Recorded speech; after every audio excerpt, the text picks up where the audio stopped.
Second.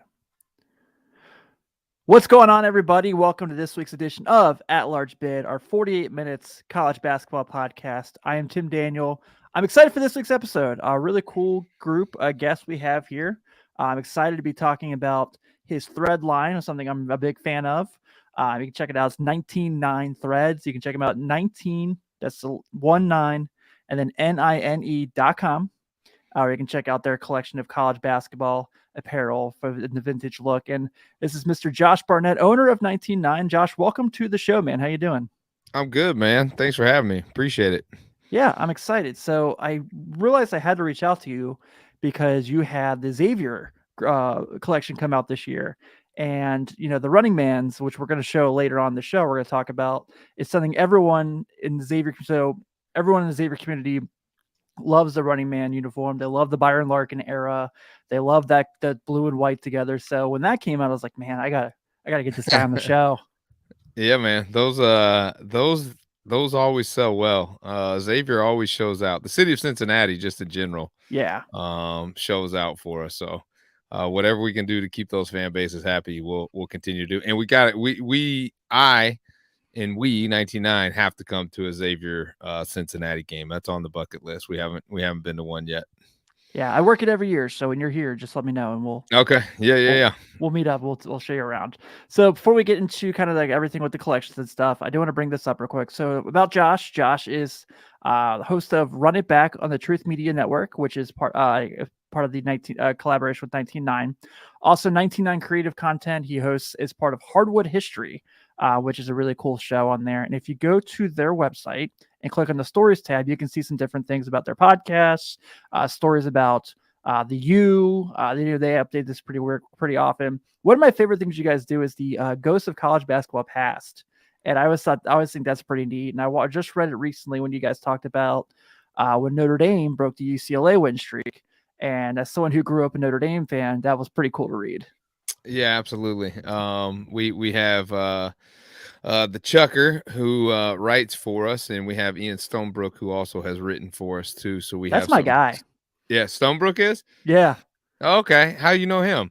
He was on here right at the end of the year, so he wrote that article for Boardroom about the Jordan era Bearcats. Yep. So Ian's a good guy, man. He's a great guy. I actually just talked to him today. But yeah, he contributes to that. They do a great job, and then obviously we do all the graphics and stuff, and it's like the blog is just fun. It just gives more of a story than what our or it adds to the story of our products. We never want to be a company that just like sells. And we understand that people buy the story as much as they're buying the product too. So all that stuff is important. And as we grow, that will continue to grow too. And we have a lot of fun with it.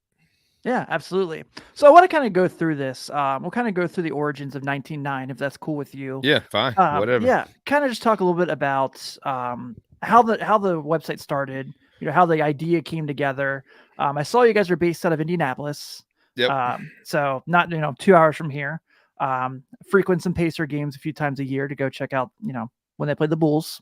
But where did this idea strike to kind of put this together and make this website as far as like these apparel line? Yeah, so it started when we were unhappy. So the four founding members were two IU guys, two Michigan State guys, and both of us, both sets always complained about not being able to find like a good T-shirt that they wanted to buy when we would go back and visit IU and visit Michigan State, and we're a little snobby when it comes to T-shirts, self-admittedly. So we couldn't really find anything, and that's where the idea started. And then I'm like a big high school guy, especially like being in Indiana and the tradition of Indiana basketball, high school basketball. So really it kind of morphed from when it originally started being talked about. It was serving the underserved high school market with like good T-shirts, and we've done a Hoosier Heroes line a long time ago, like with Milan and Bedford North Lawrence and stuff like that, which was really cool and fun to do. But we quickly realized, that wasn't like an easy customer to reach. Most of those customers are just getting that shirt for the 4 years that their kid's there, and they just want to throw $10 at a shirt. They don't really give a shit. So we shifted to collegiate apparel pretty quickly, and got Butler was our first license. And after we got that first license and kind of figured it out, and Lindsay Martin, who was there now at DePaul, she was great and kind of guided us along how that process went. And from there, kind of the rest is history, although it's, a slow climb to where we've gotten it to today. A lot of hard work. So I counted by hand, so this could be off, and you can Yeah, that's correct fine. me I if won't I'm know wrong here. anyways. Looks like when I went to your website, you guys have about 70 schools right now that you have a license with. Sure. Yeah. Yeah. I don't know. Yeah. 70 schools across 7 conferences, which is pretty awesome. That's really impressive, honestly. Thank And you. so when you kind of go through that process, and however much you're allowed to tell me that goes behind the Yeah, that's curtain fine. here, No, open book. what is that process like as far as like when you guys, so let's say Kentucky, you guys reach out to UK and you're like, hey, we want to, go through the Eddie Sutton through Rick Pitino eras. We're going to bring those shorts back. We're going to make these t-shirts. How do you guys how does that process start for you guys? Well, there's third-party vendors that take care of all of that. So you really early on, CLC is one of the big ones. Now, Kentucky is with Fermata, and there's a few of ours that are with Fermata, and there's a few of our schools that are with Affinity, but our biggest group of schools is with CLC. And when you first get started, they're looking out for their client. So when you're unproven, it's really hard to get license deals. So we would kind of, sorry, CLC, we would go around CLC and try to reach those people at the schools, the licensing directors. And we reached a few great ones that kind of got us off and going. And once you get off and going, you kind of prove yourself and prove the model and get fan bases excited. It becomes a lot easier. And now we worked hand in hand with Fermata, with CLC, and with Affinity. They're great people there. We have our own kind of teams, our connects within those communities now, those third parties. So licensing becomes a lot easier than it once was. So with Kentucky, we went through Fermata. So when we got Kentucky, we also got Oregon, and we also got Wisconsin, and we also got Georgia, in Houston's Affinity. But we got several Miami, if I didn't say Miami, but we got several of the Fermata schools, kind of grouped together. So like once one falls, like they start to fall, as long as you can do right by them and follow the rules, you're in good shape. Now, that is like a very, very quick summary of 8 years of working to get that. And it wasn't easy. And that was probably the biggest struggle of the entire company. Starting off was the licensing part. So did those companies you kind of mentioned, they kind of help you? So like obviously prime example, Kentucky is a Nike elite school. Yep. So do you guys ever have anything where you have to like go through Nike to like say like, can we do this? Or do they kind of take care of all that for you? Every now and again you do. Okay. And a lot of that depends on what Nike and just, we'll call them the shoe companies, because they run across the board, right? Right. We have some Nike schools, we have some Adidas schools, we have some Under Armour schools. So shoe companies, if they have something going on, like we wanted to bring back I'll get the year wrong, Darvin Ham, Texas Tech, 95-ish. 96 Texas Tech shorts, but Under Armour was doing them and they were wearing them on court, and then Under Armour was supplementing that with shorts in for sale, for retail. So we had to back off. We couldn't come in and do those on top of that and cannibalize Under Armour sales. Purdue wore the big dog 93, 94 shorts. They still wear them from time to time. But Nike had no plans of supporting that in retail. So when that went through Nike was like, yeah, it's fine. It's cool. We don't have any plans to produce. So every now and again, we have to go through Nike. But most of the time, our shorts are a little unique because they're not made of the same materials. They have pockets in them. We don't broadcast or advertise ourselves as on-court providers. Sure. You're not getting an authentic uniform piece with us. You're getting more of a nostalgic fashion piece, and that's where we kind of live. Okay, sure. So do you guys, I mean, for you, I'm trying to figure out the best way to word this question. It might be a little confusing. It's all good. I look at a company like Homage. I'm in Cincinnati. So Yep. I'm around their stuff all the time, whether it's, Columbus, Cincinnati, they've expanded out to Pittsburgh. Just talked to Ryan today, actually. So the owner there. Yeah, their stuff's. I'm wearing it now, actually. I noticed. I tried to get your guys' Xavier quarter zip, and you didn't have my size It's left. all good. It's all good, man. So, is that something where you necessarily, by the way, you kind of sounded friendly in that conversation there.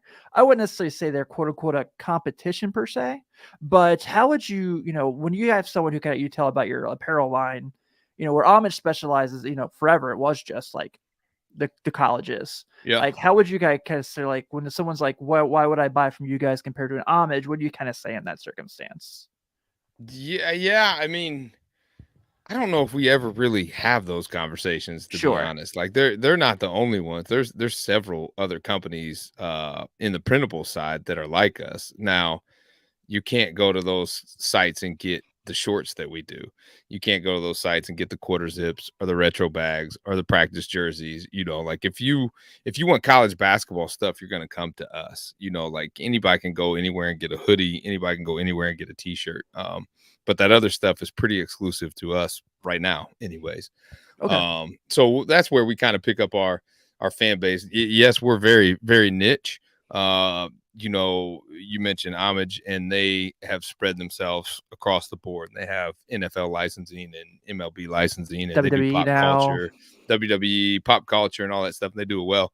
But they don't really have like a real emphasis on the college basketball space. And I think we catch a lot of customers in that niche, Sure. Yeah, I really like your guys' designs. I really appreciate, you. like you said, kind of like the throwback look. I love the classic hoop shirt with the school name on there and the mascot. I always like that a lot. The U of L one, I think, is freaking so cool. Okay, so Louisville. We're actually, so we started in Indianapolis and we're now in Evansville. So we're like right on the Kentucky border. So our headquarters, yeah, okay, is in Evansville. So we're surrounded by Kentucky fans and Louisville fans. I have never liked Louisville in my life. I okay. love every piece of Louisville stuff. Like I wear Louisville shit all the time now because like, It's and so I'm like, cool.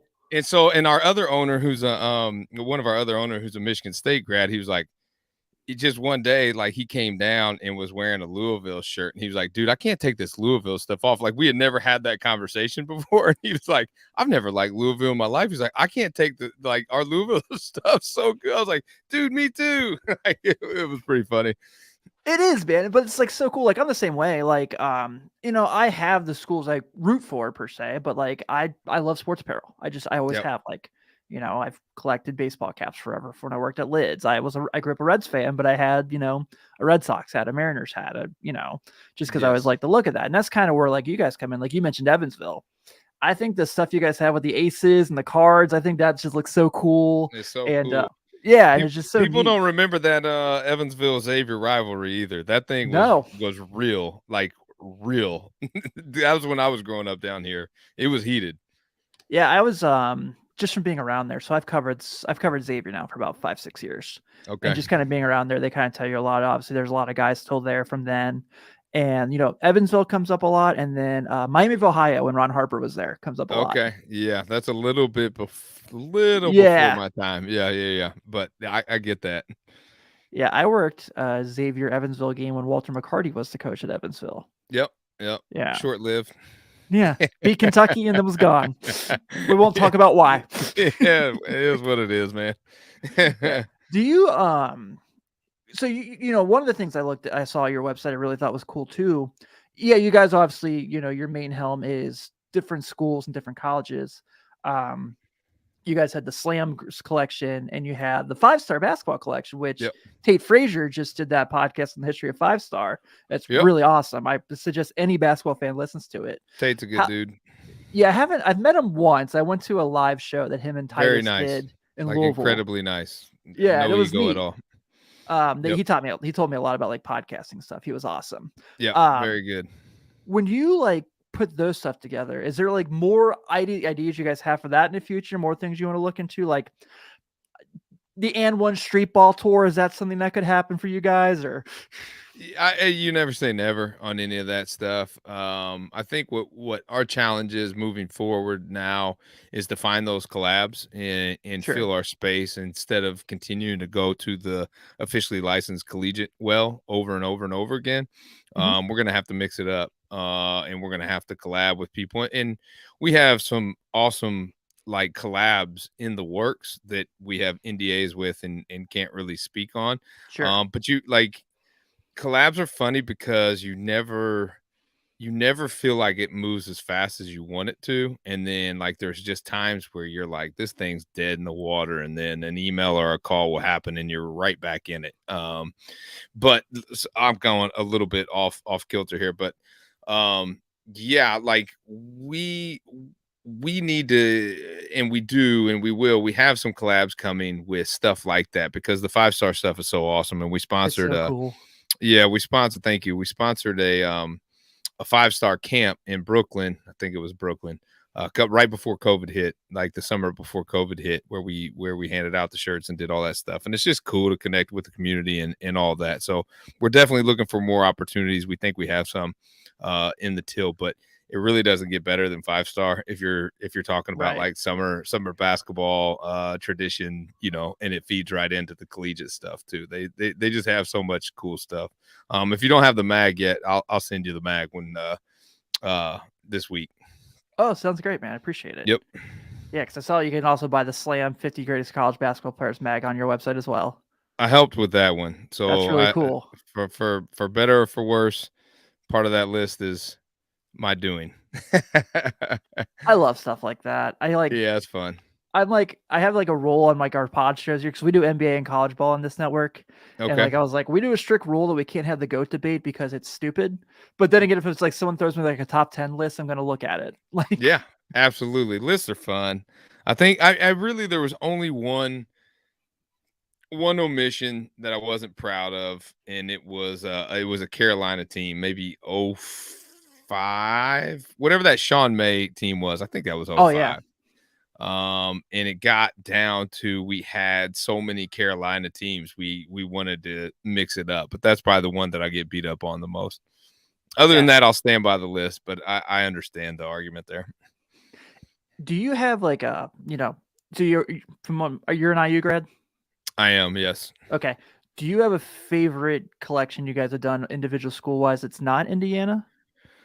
Yeah, because the IU stuff is just like IU stuff. Like it's Yeah. never changed. The short, like we can do the 1976 shorts. They look just like the 1987 shorts that really don't look that different than what they wear today, and that's cool as an alum. I love that because I love the tradition. But yeah, I mean, I'm proud of everything. Like all this stuff is like our kids as we're creating them. The Mhm. all the SKUs are like there's a story behind it, there's a creation behind it, there's a love-hate process with it. We love it, we love it, we love it. We look at it every day, and then by the time it releases 3 months later, we're like, I don't even care anymore. Let's just move on to the next one. And then we come Sure. back to loving it then again, down the line.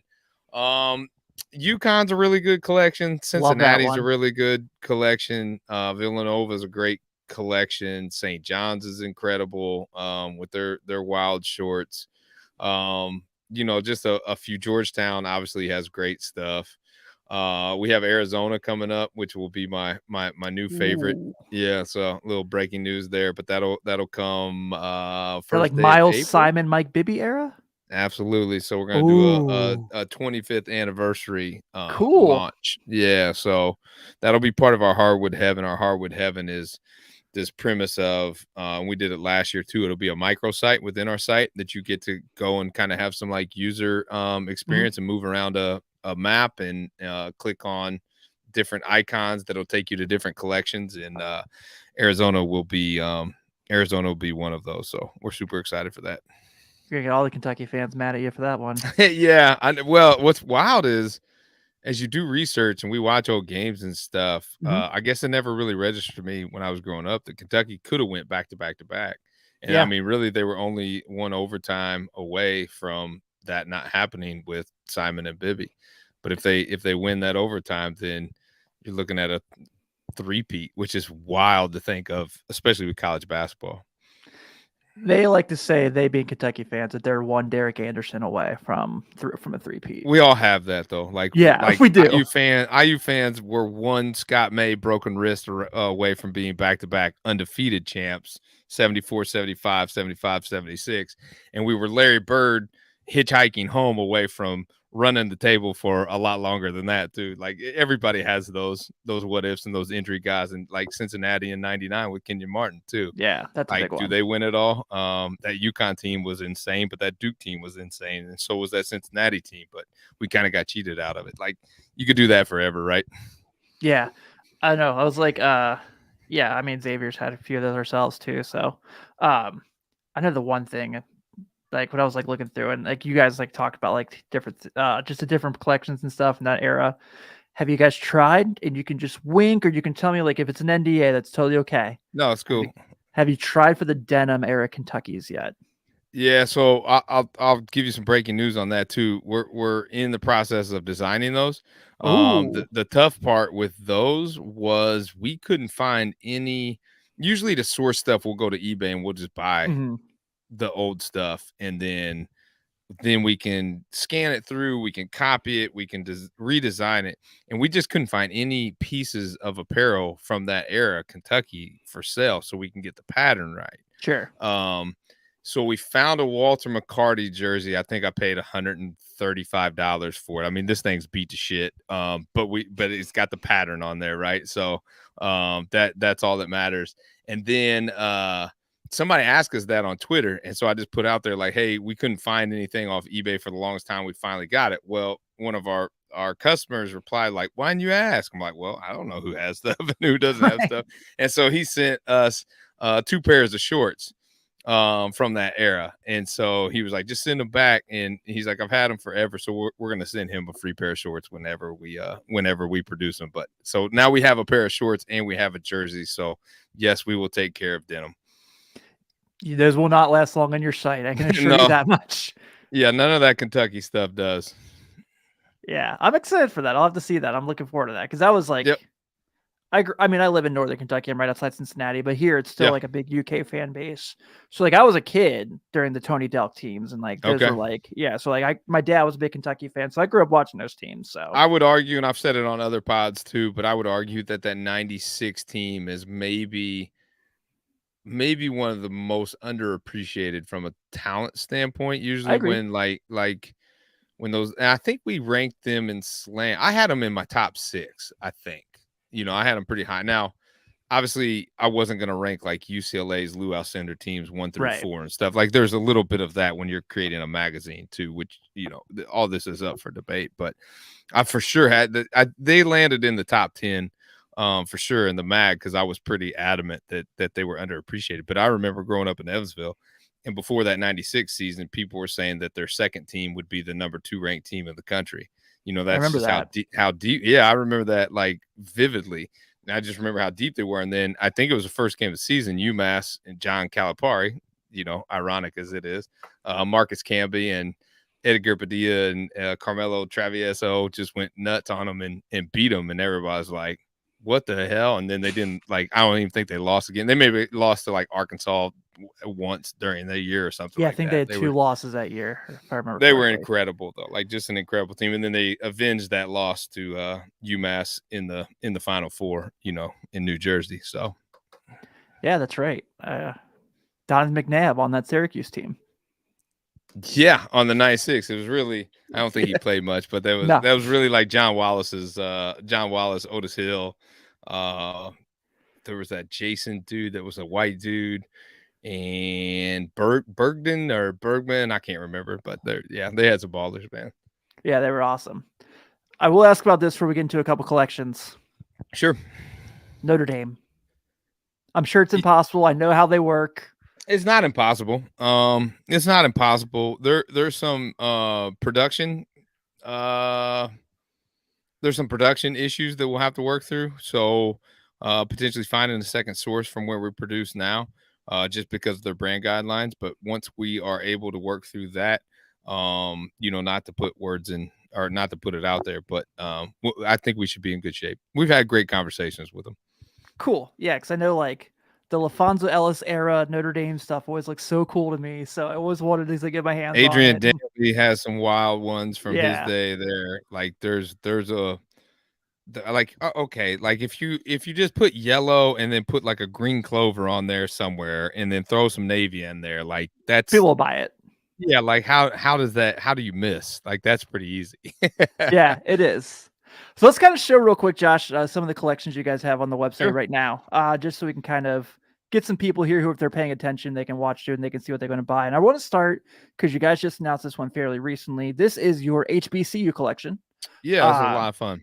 yeah, and a lot of really cool stuff here. So Howard had literally the Buffalo Bills logo with the same colorways at Yep, yep. times. You've got Coppin State, who now has their head coach is Juan Dixon, former Maryland Terrapin. Oh, that's right. I'd forgotten that. That's Yeah, right. I worked the Coppin State game last year, and I was like, "Oh shit, I forgot he was there." Yeah, right. Exactly. That's cool, man. Yeah, and you got to let Hampton's obviously a really popular one. Talk about kind of putting this group together. Obviously, especially in the, HBCUs are getting so much recognition now. Actually, when I had Ian on the show at the end of the 2021, we talked about Chris Paul and everything he's been doing for HBCUs. So Right. talk about kind of putting this collection together. So originally the shorts came last year with in a collaboration with Slam, and we felt like Slam was really who's a partner of ours. But we thought that they were really on the front lines of all the social justice stuff, and they were putting out special edition magazines, putting it really out there on their social media. That was like right up their alley, and we didn't think that we were quite there yet.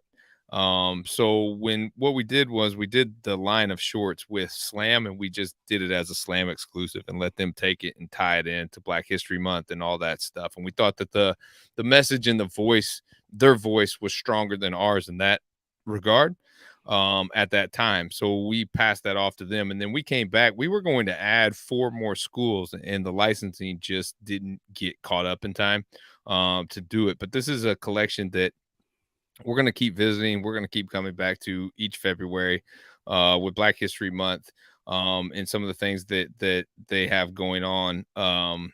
I saw that they had a game on before the dunk contest and stuff yesterday, which is really cool, and all that stuff. So we just want to continue to add to this line. It'll always stay up on 99.com now. Under our collections tab, there'll be a HBCU tab up there, and we look forward to just kind of adding to it as we move on each year. Yeah, my wife is an HBCU alum, so okay, cool. Yeah, so she kind of told me about what it was like to kind of go to a school like that and kind of the culture and stuff, and it was really cool. So it's something I really enjoyed. Yeah, absolutely, and we know Steph is a big Howard guy, or big Howard guy. He funds the golf program and stuff. So we got a package heading to him. So we'll see if he wears it. North Carolina A&T as J.R. Smith now, So. Yeah, so A&T was one of the original ones I was trying to do because they were Jordan brand. If you remember, like way back, they were Jordan brand, and I cannot find an image of those shorts anywhere. But I remember that they were for sale retail from the Jordan brand back in the early 90s. And it came out the same time that the Cincinnati Cat Scratches came out, and it came out the same time that St. John's, Eric Barkley, Bootsy Thornton, Ron Artest, Jordan brand came out. So those were 3 of the schools: St. John's, A&T, and the other one I mentioned that I already forgot, Cincinnati. So like I remember all that, but I cannot. And I'm like, man, that's not that long ago. There should be multiple pictures of these things everywhere, and we run into that all the time where it's like anything from 99, 98. There's not just a lot of images out there, which is like crazy to me, but it's funny.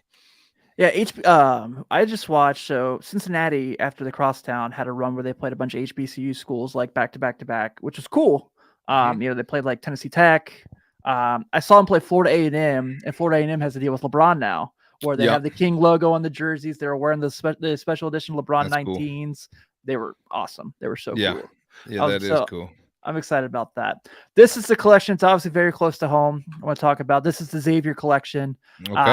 Got a little screenshot here of former Xavier player, former Indiana Pacer, as he's recovered from ACL injury, Edmund Sumner, shouting you guys out with the rocking the old running man shorts. Ed's one of my favorite humans ever. That's cool. Yeah, one of my favorite Xavier players. So we've got the classic quarter zip that I said I tried to find on the website, the classic Xavier hoodie, which looks just pretty similar to what I'm wearing now. The t-shirt I mentioned earlier, and obviously you got the classic era shorts, the Tyrone Hill era, the Byron Larkin era. Just really, really love this collection, man. I'm really, really excited about that. So, and Yeah, thank you. they're great people over there. So Yeah. Xavier's been great. They've been a great partner from the jump. So it's always fun. We hadn't done anything Xavier in a while. Like the 87 shorts we'd done a while back, the 97 silver shorts, we've done the navy ones like a while back, but we hadn't updated, and it was funny. We had all this stuff just sitting waiting to launch, and all of a sudden our Twitter feed started kind of not blowing up, but we were getting like, "Hey, did you guys drop Xavier?" Or like, "You haven't done anything for Xavier in such a long time." And it was funny because it was happening literally like 2 days before this drop. So we were like, "Man, you're gonna love us on Friday." Like, sorry it's taking us so long, but you're gonna love us, come Friday. And the launch did great, and it was awesome. And those I think you referred to them as the Tyrone Hill shorts. Those are like the Brian Grant shorts to me, because I remember fair. watching him play against UE down here in those shorts, and just being an absolute monster. And I was like, who the hell is this dude? Like, I didn't know Xavier had ballers. I was like 11. I Yeah. didn't know any better. I interviewed Brian a couple years ago, and he's awesome. Just an Yeah, awesome dude. Big that's fan of cool, his. man. Yeah, Yeah. that's cool. So kind of keep it going cross town here. We've got the Cincinnati Bearcats era, um, really kind of mimicking the Jordan Brand era with the stripes, which is just awesome. I love that. The hardwood history, obviously the quarter zip here. Melvin Levitt's one of my really good friends. Okay, So, that's awesome. seeing all this stuff is really neat. I know Alex Meacham, I think he gave some love for these. Alex is a buddy of mine as well. I absolutely love the reversible jersey. This is just a sweet grab, man. It was hard not to spend all my money on this. Yeah, no, thanks. Yeah, so like non-pictured there, my favorite college shorts of all time are the 96 Cincinnati Yeah. shorts. Like I grew up, I love Damon Flint. Like Damon Flint is one of my favorite all-time college basketball players. And most of the time when I tell people that, they're like, who the hell is Damon Flint? And like I always just wanted to be like 6'6", 6'7", run point and have a left-handed jump shot, like, because it looked so pretty. I was a huge Calvert Chaney fan too for same reasons. But Sure. yeah, Damon Flint and Danny Fortson, that era, those 96 shorts, I like the stripe across the butt. We have something really special coming up in April, first day of April, second day of April, something like that Cincinnati fans are going to love. Nice. Yeah, I'm sure they'll be excited about that. Then wanted to touch on this real quick. So when I told a bunch of people that I was going to be talking with you on the pod, Josh, Okay. they all asked me to make sure, will these shorts come back in stock? Yeah. The problem is they come back, people miss them, and they're out of stock again, So Yeah. yeah. So let's see, the 93s have come back twice. The 95, those catch scratch ones have come back They're the twice. The 80, coolest. They're so 80. cool. Thank you. Thank you. That's so Apex. Those are old Apex shorts. Apex used to just do it right. Like Apex had Kentucky, those, and our St. John's ones that have the New York skyline on them are an old brand called Apex, who originally designed those. The 88 Rex Chapmans, those are coming back soon. And then the one that's not pictured is the 78 Goose Givens shorts. And that was, so when we launch a new school, we allow you to sign up to get a 15-minute head start. We've only, and we did it for the Fab Five, we did it for Cincinnati, we did it for everybody. And the only pair we've ever had sell out before that 15 minutes before they got released to the general public was the Kentucky 1978 shorts. And I mean, Kentucky fans went nuts. Like, I remember during the Fab Five launch, I'm like, should I turn this off? Like, we're not going to have any pairs to launch, by the time it hits 11 o'clock Eastern. And then in the Kentucky one, like, it was like a double freak out because I was like, they're gone. Like these shorts are gone. Like, people are waiting at 11 o'clock, and we always give our email subscribers, like I said, a 15-minute head start on that. And so they are the only ones that have sold out in that 15-minute span, and they are coming back the last week of March as part of Hardwood Heaven. So Kentucky fans will have a chance to not only get the 78, but the 93s are coming back in white to celebrate that 93 Final Four in New Orleans.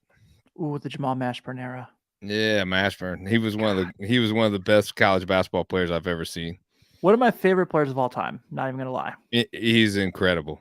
Yeah. Underappreciated. That era was just special though. Like Jim Jackson, Fab Five, Mashburn. You know, I mean that Chaney was around that time. Like that early 90s was just stupid. Everybody talks mid 90s, but early 90s was crazy as hell too. The 93 draft is low key underrated.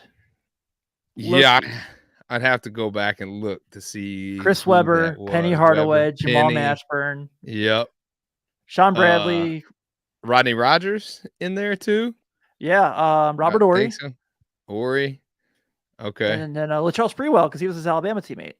Yeah, we try to do those Sprewell Alabama shorts. We really want to do the Sprewell and Horry's, but they say SEC in the middle of the A, which is kind of funny.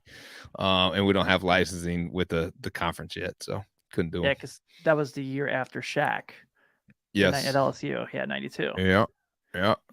Shaq lost his last game, collegiate game, to Indiana in the tournament, right? I think. And then so did Jordan. That's right. Years before. Yeah. We have to hope, man, us Indiana fans, we have to bring up the past, man. We got to hold on to anything we can grab at this point, man. It's been a long, tough road here the last few years for the Hoosiers. We cover Northern Kentucky University. So we actually got to send one of our intern up there to work the game at Assembly this year. And he said it was the coolest thing he got to do. So that was awesome. Yeah, so I get killed for this. Like, I think Assembly Hall like sucks as a venue. I get killed for it, and I'm like, no. I'm not talking about the atmosphere. The atmosphere is incredible. That building just sucks, though. Like, it's not like conducive to. I feel like Rupp Arena is the same way. Well, see, I like Rupp. I know I'm not supposed to say that. I know that. But I didn't mind Rupp at all. But like, Indiana is known for having these cathedrals to basketball, from the high school level to the college level. And we have Hinkle Fieldhouse, which is one of the GOATs. And Mackey Arena at Purdue is incredible too. There's not a bad seat. And then Assembly Hall is like, man, if you're in rows 32 through 35, you can't even see the scoreboards, and you're asking like, what's the score? How much time? Like, it's a concert hall. Like, that's what it was built as. And, you know, like my IU fans always kill me because I'm like, tear it down, rebuild something cool, like make it old school and make it cool. And I understand why we can't do that, but yeah, that's my Assembly Hall rant. The Joyce at Notre Dame is really nice too, very underrated. Yeah, I've only walked through that. I haven't gone to a game there. I've only walked through it. Yeah, it's a smaller basketball arena, but it's cool because like the way they have the seats, it's like right on top of the court. I like it. Okay, Cintas is pretty similar. So, okay, two things. Cintas, I went to a game when they beat Providence to win the Big East tournament a few years ago. Chris Mack was there. And that was like, it was awesome. But I was texting people from the Cintas Center because I went alone. Because they were doing like a licensee thing there. So if you were a licensee, they invited us and gave us beer, and I was like, yeah, sure, I'll drive over there and take advantage of that.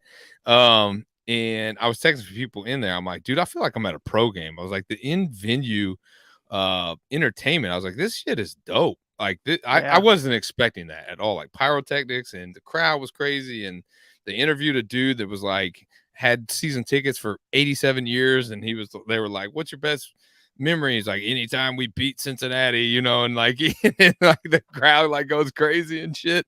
And then so I was telling my brother-in-law about it, and my nephew actually has an offer from Xavier for baseball. He's a pitcher, a high school pitcher right now. And so he went on a recruiting visit there just a few weeks ago and went to a game.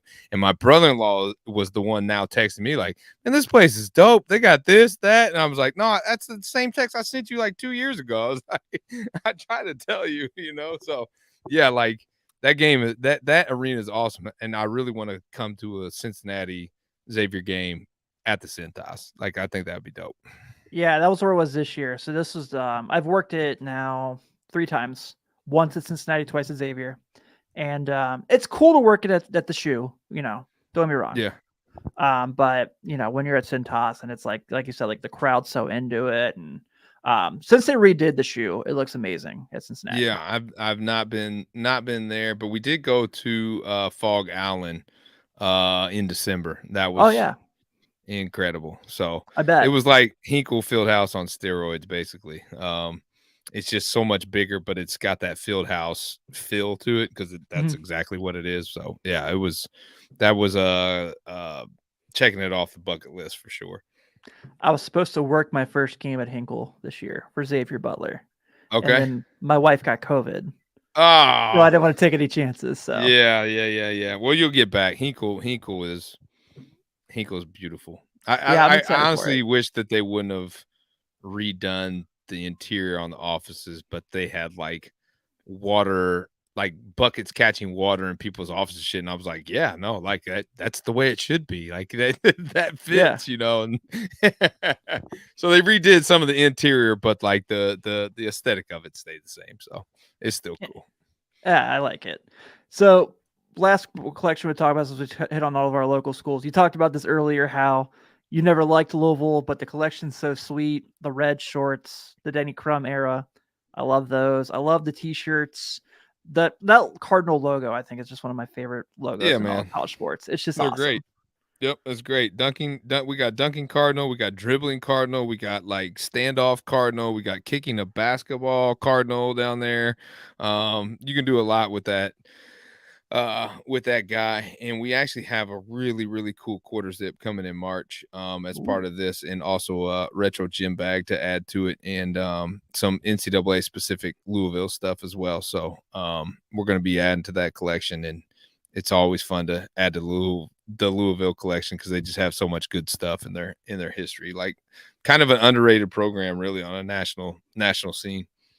Yeah, it is, man, and it's a fun place to see a game. KFC Yum Center is literally an NBA arena. It might as For well be an sure. NBA arena. Yeah. Yeah, absolutely. I haven't been to a game. I've been to several concerts because it's obviously close to Evansville, so they get a little Yeah. bit bigger names than we do here in Evansville. So we've been to concerts and stuff there, but we haven't been to a game. But we need to get there.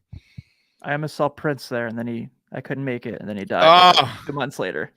oh, I was that's so a tough one. heartbroken. Yeah. That's a tough one. My all-time favorite musician ever, and yeah, he, announced the concert, 3 weeks before he did it because he's Prince, and he was like, "Yeah, I'm gonna be Yep. there." And, of course, it sells out, and it's like, "I'll catch him Nope. next time." Yeah. So that was a bummer. That's too Well bad. well, Josh, you took more we gave you more time than I asked for, so I selfishly appreciate your extra time here, Oh, man. This was absolutely. a lot of fun to talk about. I love what you guys are doing. I think it's really fun. I'm really excited to see as you guys get more out, and also thanks for breaking some news on my show without, Yeah, no. that way we can get some more people excited. But Open book, man. Open book. before we get you out of here, if you want to take a second to shout out the pods, the website, anything you want to take out, by all means, take a second. Cool. I appreciate it. Yeah, 99 is 19nine.com for the website. We have 2 pods, so the Run It Back is with Truth Media. And you can find that on any of wherever you get your podcast. And we just finished recording with Sam Perkins from the 82 UNC Oh, team. So that'll cool. be, yeah, it was cool. He was real Former cool with Laker. it. Yeah, absolutely. And so that pod will be coming out probably this Thursday, maybe next Thursday. One of these Thursdays it'll be out. And then we have the Hardwood History podcast. Kind of, we call it the 3.0 version because we've changed it so many times. So we're starting a new format that we've got one show recorded, and we're going to record again tomorrow. So check those out wherever you get your podcasts. Be sure to visit 99.com, and then be on the lookout for Hardwood Heaven March 13th, right after the selection show. Awesome. Yeah, we're 3 weeks away from that already. So crazy. Crazy. It's coming so fast, man. It is, man.